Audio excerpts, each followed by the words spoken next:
Hello, this is Karthik from Eklavya batch and welcome to our channel के बी वाले। कैसे सारे मस्त मजे में होंगे ना। तो आज के इस वीडियो में हम देखेंगे अपने काउंसलिंग के बारे में एंड कुछ एडमिशन स्ट्रेटेजी और आपका लास्ट पॉइंट इंटरव्यू सीरीज है। लास्ट वीडियो में मैंने अपना कॉन्टैक्ट नंबर शेयर किया था। कई सारे बच्चों को वीडियो पसंद आया, फोन कर रहे थे। कई सारे बच्चे कंफ्यूज थे, कई सारे बच्चे टेंशन में थे। तो यार टेंशन मत लो यार, सब ये प्रोसेस एकदम इजी, एकदम सिंपल, एकदम आराम से हो जाएगा। तो मैंने मतलब मेरा यही कहना है कि टेंशन को मत लाओ, टेंशन को मत लाओ, चाय पियो बिस्किट खाओ, चाय पियो बिस्किट खाओ। तो इस वीडियो में मैंने काफी सारी चीजें डिस्कस की है। कुछ बच्चों का मैंने एग्जांपल लिया है जो लास्ट ईयर के थे, ये साल के बच्चे, कई सारे बच्चे मिस्टेक कर रहे हैं, उनके बारे में कुछ चीजें डिस्कस की है। सो जो इस वीडियो का सेकंड पार्ट है काउंसलिंग वाला, वो बिल्कुल मिस मत करना। एंड लास्ट वीडियो में कई सारे बच्चे बोल रहे हैं कि दादा आप काउंसलिंग स्टार्ट करो, आप काउंसलिंग स्टार्ट करो। मैंने तो तभी मेरा कोई मन नहीं था काउंसलिंग का, लेकिन इतने सारे रिक्वेस्ट आने के बाद मैंने कुछ सोच लिया है। उसके बाद मैं आपको चीजें आगे बताने वाला हूँ, क्योंकि मेरे पास पहले से एकलव्य बैच के स्टूडेंट्स है काउंसलिंग में, मैं उनकी काउंसलिंग कर रहा हूँ। तो अभी और स्टूडेंट्स ऐड करने, तो उसके लिए कुछ कंडीशंस है, तो इसलिए मैं आपको आगे सारी चीजें बताने वाला हूँ। तो देखिए यहाँ पे तो अभी सीधा स्टार्ट करते। देखिए पहले सबसे पहले तो हम डिस्कस करते हैं admission counselling strategy, admission strategy के बारे में। एडमिशन स्ट्रेटेजी को जैसा कोई ऐसा कोई कॉम्प्लेक्स चीज नहीं है। सबसे पहले तो स्ट्रेटेजी समझने से पहले आपको समझना पड़ेगा कि पूरा प्रोसेस क्या है। सो ये अब रहा आपका एडमिशन प्रोसेस। सबसे पहले देखो, आपका अभी आपको पता ही है, आपको आपने सीईटी सेल का नोटिफिकेशन जो है वो पढ़ा ही होगा कि आपका जो है रिजल्ट कब लगने वाला, आपको आई थिंक सो पता होगा। आपका रिजल्ट लगेगा 28 अक्टूबर को, राइट। आपका रिजल्ट लग सकता है 28 अक्टूबर को, लग सकता है क्यों? क्योंकि आपने अभी आंसर की में एग्जांपल लिया है, आपको एक्सपीरियंस आया रहेगा सीईटी सेल का। देखो सीईटी सेल से हर साल यही एक्सपेक्टेड होता है, लेकिन इस साल जो है ना सीईटी सेल अपने एक्सपेक्टेशन के बियॉन्ड काम कर रही है। तो हम ये बता नहीं सकते कि 28 को रिजल्ट लगेगा कि नहीं, लेकिन मेरे ओपिनियन में लग सकता है 28 को, क्योंकि वापस तो ऐसा करेंगे नहीं इतना। तो ये आंसर की के टाइम पे ये सारा सीन हुआ, लेकिन उसके बाद मुझे नहीं लगता कि सीईटी सेल ऐसा करेगा। लेकिन समझो, आपको अभी एक्सपीरियंस है, स्टूडेंट के एक्सपीरियंस के पॉइंट से मैं बोल रहा हूँ कि 28 को लग सकता है, लेकिन परेशान करेगा बहुत, जैसे इस बार क्या था, परेशान, पूरा स्ट्रेस लेवल ऊपर करके रखेगा। ओके, उसके बाद क्या होता है देखिए, आपका उसके बाद आता है एडमिशन नोटिफिकेशन वेबसाइट पे। इसके बाद आपका क्या होगा पता है, आपका सीईटी सेल से नाटा टूट जाएगा। मतलब अब तक आपको सीईटी सेल ने पार को उसके बड़ा किया है। इसके बाद आप चले जाओगे डीटीए के पास। ओके, डीटीए का अलग वेबसाइट कंडक्ट अलग है, ये है सीईटी सेल जैसा ही। वो आपकी सारी एडमिशन प्रोसेस, आपके एडमिशन, सारे काउंसलिंग, सारी चीजें संभलता है। तो उसके बाद एक आपको वेबसाइट है, वो बताई जाएगी। उसके बाद आपको सारे, आपको वहां पे उसके बाद रजिस्ट्रेशन करना पड़ता है, ऑनलाइन रजिस्ट्रेशन। आपको ऑनलाइन एप्लीकेशन फिल करना पड़ता है। देखो सीईटी का आपने एप्लीकेशन फिल किया था, कई सारे बच्चे बोलते हैं कि दादा मैंने गलती कर दिया, मेरा डेट ऑफ बर्थ ये रॉन्ग हो गया, मेरा कास्ट रॉन्ग हो गया, मेरे पास ये सर्टिफिकेट नहीं था लेकिन अब आ गया। तो यहाँ पे आप सारी चीजें डाल सकते हो। ये आपका एक्चुअल एडमिशन फॉर्म होगा जब भी रिजल्ट के बाद जो आएगा। उसके बाद आपका डॉक्यूमेंट वेरिफिकेशन होता है। मैंने लास्ट वीडियो में बोला कि अगर आपने अभी तक डॉक्यूमेंट नहीं निकाल के रखा है तो निकाल के रख लीजिए, क्योंकि बाद में आपको काफी प्रॉब्लम आएगी अगर आपका डॉक्यूमेंट टाइम पे नहीं आया। लास्ट ईयर क्या होगा कि फर्स्ट राउंड तक तो चलो रिसिप्ट पे काम चल गया था, किसी किसी का कॉलेज एडमिशन तक भी रिसिप्ट पे काम चल गया था, लेकिन उसके बाद अगर नहीं होता है तो प्रॉब्लम आती है। ओके, सो पहले से निकाल के रख दो। ऐसा मत समझना कि रिसिप्ट पे पूरा काम चलेगा, क्योंकि 2 साल पहले चल जाता है रिसिप्ट पर 6 महीने तक काम चल जाता था, लेकिन लास्ट ईयर नहीं हुआ। ये साल भी लास्ट ईयर जैसा ही एक्सपेक्टेड प्रोसेस है। लास्ट ईयर 2 राउंड हुए थे, बस 2 राउंड, और ये साल भी हम एक्सपेक्ट कर सकते हैं कि 2 ही राउंड है, क्योंकि टाइम बहुत कम है। हमें फर्स्ट ईयर जल्द से जल्द स्टार्ट करना है। Okay, last year document FC centre पे होता है। एफसी सेंटर आपको घर बैठे डॉक्यूमेंट अपलोड करना होता है फॉर्म पे। फिर उसके बाद आपका एफसी सेंटर में जो भी आपको सेंटर लगा होगा, वो मैटर नहीं करता कौन सा आपके आसपास का कॉलेज हो, वहां पे आपका डॉक्यूमेंट वेरीफाई करके फिर उसके आगे बढ़ सकते हो। ओके, 2-3 साल पहले कैसे होता है कि एफसी सेंटर आपको फिजिकली जाके डॉक्यूमेंट्स आपके नजदीकी इंजीनियरिंग कॉलेज में दिखाने पड़ते थे। ओके, ऐसा सीन था, लेकिन लास्ट ईयर सब ऑनलाइन ही हुआ था। लेकिन हाँ, ये साल भी एक्सपेक्ट कर सकते हैं कि ऑनलाइन ही होगा। 99% चांस है कि ये साल भी पूरा प्रोसेस ऑनलाइन ही होगा। आपको ऑफलाइन तभी जाना है जब आपको कॉलेज अलॉट होगा, और जो कॉलेज अलॉट हुआ है उस कॉलेज में जाना होगा। एक्सपेक्टेड है ये साल, अभी बता नहीं सकते, नोटिफिकेशन के बाद ही पूरी चीजें पता चलेगी।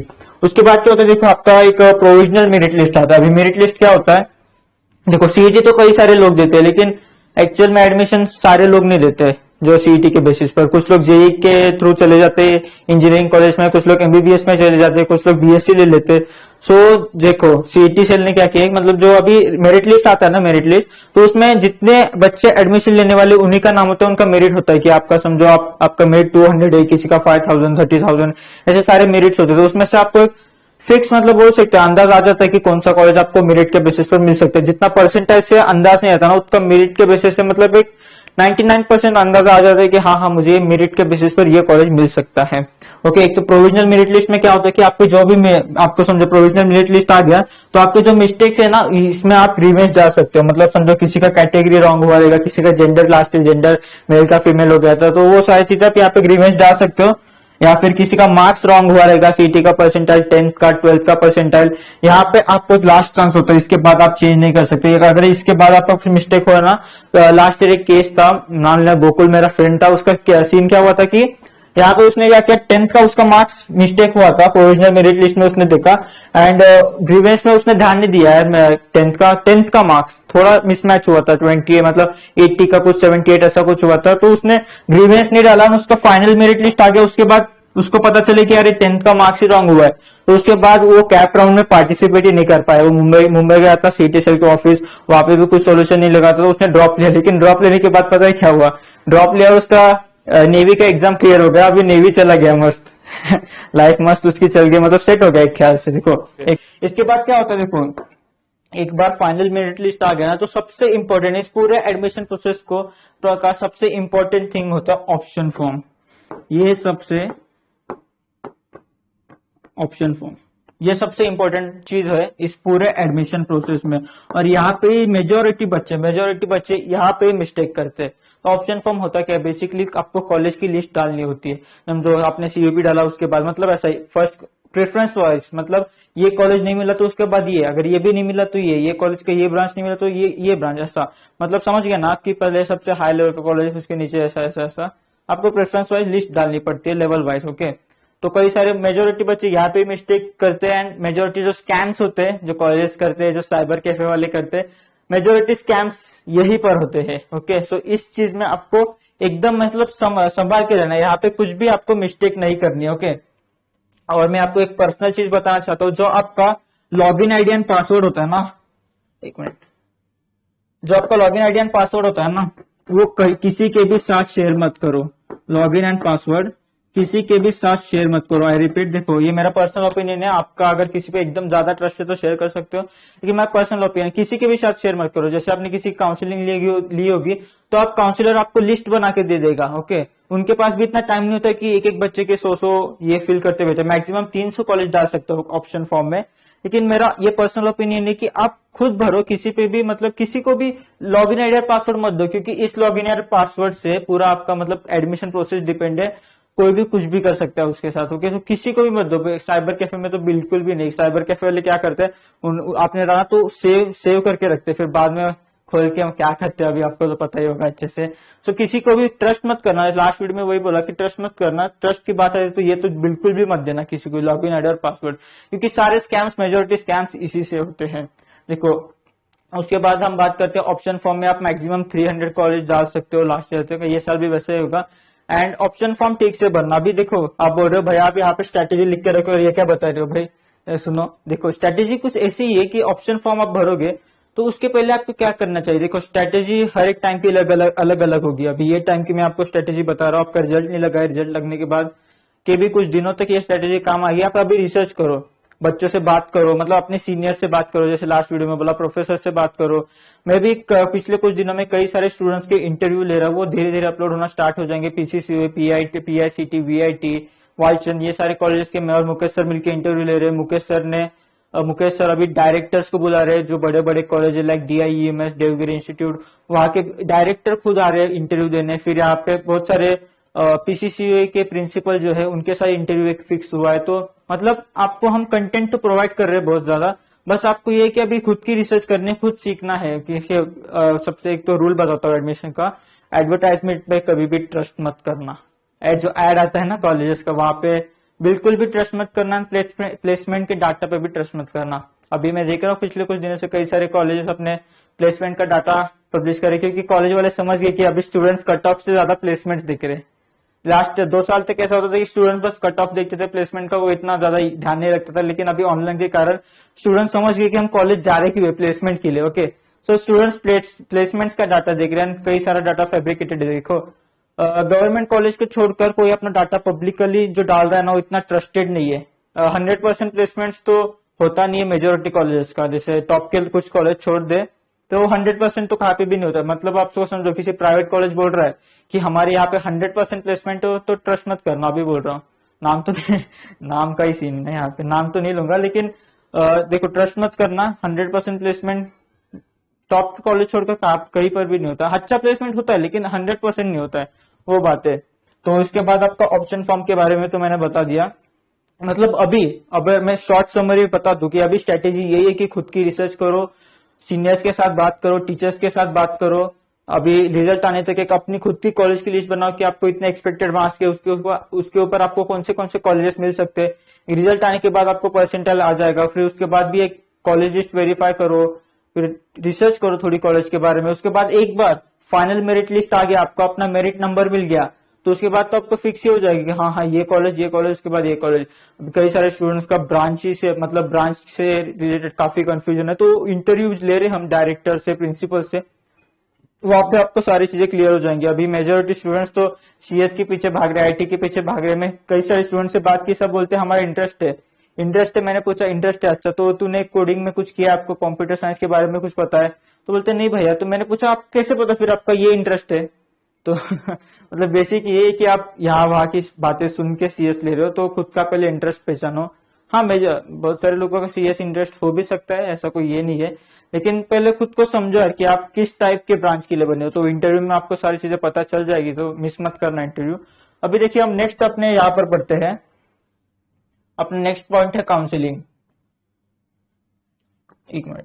तो अपना नेक्स्ट पॉइंट है काउंसलिंग। अभी लास्ट वीडियो में मैंने कई सारे कॉलेज की चीजें बताई, तो कई सारे मेजोरिटी बच्चे ने मुझे फोन करके बोला कि मतलब पहले तो डाउट सॉल्व किया मैंने, उनको अच्छा लगा, तो बच्चे बोल रहे थे कि भैया आप काउंसलिंग प्रोवाइड करते हो। तो तब तो मेरा कोई मूड नहीं था काउंसलिंग का, क्योंकि एकलव्य बैच के पहले से जो मेरे से स्टार्टिंग में कनेक्टेड है उनका काउंसलिंग में कर रहा था फ्री ऑफ कॉस्ट, ओके उसमें कोई नहीं। लेकिन अभी कई सारे बच्चे बोल रहे हैं आप लॉन्च करो काउंसलिंग का, तो मैंने सोचा है कि कुछ बच्चों को मैं लूंगा अपने काउंसलिंग में, कुछ बच्चों को, ज्यादा बच्चों को नहीं। क्योंकि समझो मैं आपको मेरा नंबर दे देता हूँ, ठीक है? मेरा नंबर लिख लीजिए 9579004089, ये मेरा पर्सनल नंबर है, ओके? तो आपको मतलब अगर काउंसलिंग मुझसे चाहिए तो इस नंबर पे आप कॉल कर सकते हो, अगर समझो कॉल बिजी आ रहा है, क्योंकि अभी पब्लिकली नंबर दे दिया तो ऑफकोर्स बिजी आएगा। अगर आपको बिजी लग रहा है तो आप व्हाट्सएप पे अपनी डिटेल्स सेंड कर दीजिए, मैं सबको चेक नहीं करने वाला हूँ। यहाँ पे आप रिजेक्ट हो गए ना तो आप खुशी मनाओ, क्योंकि मैं ऐसे लोगों को सिलेक्ट करने वाला हूँ कि जिनको जेन्युइनली नीड है, और मेरे पास कुछ ही सीट्स है, मतलब एकदम कम, जो कि 1 घंटे में वीडियो अपलोड होने के बाद 1 घंटे में पूरे फिल हो जाएंगे, ओके? लेकिन मैं कुछ जिनको जेन्युइनली नीड है काउंसलिंग की, उन्हीं की काउंसलिंग कर रहा हूँ। क्योंकि जिनको पहले तो आप मैं चेक करूंगा आपको नॉलेज है कि नहीं। अगर आपको अच्छा खासा नॉलेज तो आपको सच में मेरी नीड नहीं है ना किसी की नीड है, आप खुद के रिसर्च पे अच्छा कॉलेज ले सकते हो। लेकिन समझो किसी को ऐसा नॉलेज ही नहीं है, एंड ये सारी चीजें कि उसको पता ही नहीं आगे क्या करना है। जैसे कल बच्चे का फोन आया था कि भैया मुझे ये कॉलेज में जाना है, उन कट ऑफ कितना है? तो मैंने उसको सारी चीजें पूछी, कैटेगरी कौन सी? उसने बोला कैटेगरी तो है नहीं कोई, लेकिन माइनॉरिटी थी उसकी, माइनॉरिटी में था वो। तो वो मुंबई में रहता था ना, सिंधी माइनॉरिटी का था। एंड मुंबई में आपको पता होगा कि सिंधी माइनॉरिटी के 2 बेस्ट कॉलेज है, विवेकानंद एंड थर्डोमल। एंड उसके मार्क्स के हिसाब से तो उसको आराम से ये कॉलेज मिल जाता। तो पहले से कंफ्यूज था, तो मैंने उसको ये सारी चीजें बताई तो खुश हो गया। अरे वाह, मुझे पता ही नहीं था कि मेरे माइनॉरिटी के लिए इतने अच्छे 2 कॉलेज है। जनरली सिंधी माइनॉरिटीज को विवेकानंद थर्डोमल सबको पता ही होता है, लेकिन ये पता नहीं एक्सेप्शनल केस कौन था कि उसको पता नहीं था थर्डोमल एंड विवेकानंद भी है। तो ऐसे ऐसे कई सारी चीजें जो आपको मतलब एक काउंसलर बता सकते हैं जिसको एक्सपीरियंस है। 2 साल बाद एक साल बाद ही आपको भी सारी चीजें पता चल जाएगी। अगले साल आप ही मेरी टीम में आना काउंसलिंग करने के लिए, ओके? अभी तो मैं ढूंढ रहा हूँ टीम, अगर तो इसलिए मेरे पास लिमिटेड सीट्स है, क्योंकि मैं अकेला सारा मैनेज कर रहा हूँ। अगर कोई मिल जाता है तो सीट्स भी बढ़ाऊंगा, ओके? जैसे लास्ट अभी मैं बहुत सारे बच्चों से बात कर रहा हूँ जो पीसीसीबी के साथ, वीआईटी के साथ। वीआईटी की एक हमारी स्टूडेंट है ऋतुजा, वो की वहां की सीआर भी है, कंप्यूटर साइंस ब्रांच की सीआर भी है, तो अपने क्लास की सीआर। तो उसके साथ इंटरव्यू किया था, आपने लिखा हुआ मुकेश सर के चैनल पे। मैंने भी कुछ चीजें पूछी, ये चैनल पे आ जाएंगी। फिर मैंने सोमेश के साथ जो कि वालचंद से, उसके साथ बात की, उसका इंटरव्यू किया। फिर पीसीसीबी के कॉलेज के आज एक आदित्य के साथ जो एमजीएम कॉलेज का है। फिर पीसीसीबी के प्रिंसिपल जो है ना, उनके साथ भी एक इंटरव्यू फिक्स हुआ है, वो मुकेश सर लेंगे, ओके? सो ये सारी चीजें मैं पहले डिस्कस कर रहा हूँ। मैं अकेला नहीं हुआ है, मैं मुकेश सर से गाइडेंस ले रहा हूँ। फिर 2 हमारे साथ सर है जो कि गवर्नमेंट कॉलेज से, उनका नाम यहाँ पे पब्लिकली नहीं ले सकता, कुछ उनके भी पॉलिसीज है, तो वो मेरे साथ है, मतलब वो मुझे गाइडेंस करे कि अच्छा अच्छा ऐसे ऐसे सारी चीजें, मतलब किसी बच्चे का कोई क्रिटिकल केस होगा काउंसलिंग में तो वो सारी चीजें करे। तो अगर आपको नीड है काउंसलिंग की, आपको लग रहा है कि आपको नीड है, तो आप ये नंबर पे एक तो मैसेज कर देना, फिर कॉल कर देना। एक बार कॉल पे बात करने के बाद ही मैं फिक्स करूंगा कि आपको काउंसलिंग लेना है कि नहीं। उसके बाद सारी चीजें डिस्कस करेंगे कि कैसे आगे प्रोसीड करना है। तो क्या मतलब आपको काउंसलिंग का तो समझ गया रहेगा। देखो अभी मेरे पास लिमिटेड सीट्स है, लेकिन समझ जो बच्चे काउंसलिंग नहीं ले पाए ना, उनके लिए भी मैं आगे कुछ प्लान कर रहा हूँ।